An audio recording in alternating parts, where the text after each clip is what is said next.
سلام بچه‌ها. امروز اومدم طریقه کار کردن یا نصب کردن پایداری رو 0 تا 100 براتون توضیح بدم. اول اینکه قبل اینکه بخوای کار کنین باید سفارش رو برای کارفرما بدین که اندازه این در چارچوب چقدر باشه. مثلا بعضیشون 87 بعضیشون 80 بعضیشون 70. ما که داریم اینجا از اینجا تا داریم ما 68 سانت. این خود سنگ پایداری ما 68 سانته. بعد اینجا که میشه 65 اینجا داریم. الان اینجا رو می‌خوایم خط بکشیم 66 خط می‌کشیم اینجا رو 65 به اینجا بود اینجا. خب حالا از اینجا ما چقدر داریم؟ 3 سانت داریم.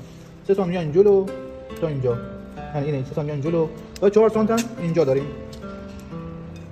حالا از اینجا خط می‌کشیم میاد جلو اینجا، بعد اینجا تموم شد. این برش میشه، این یه تیکه برش میشه. بعد برای اینجا که میشه 3 سانت که اینجا داشتیم پس همون میاد با این و 4 سانت هم که اینجا داشتیم این 4 سانت ما. بعد حالا چی؟ این میاد اینجا، این برش داده میشه قشنگ جا گذاشته میشه.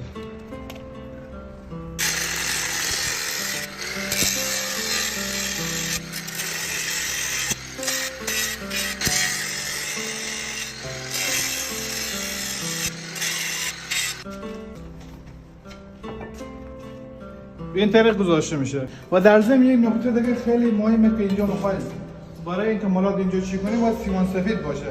سیمان سفید و پوتاسنگ هم خاطی میکنیم و اینم طریق نصبش میذاریم اینجا.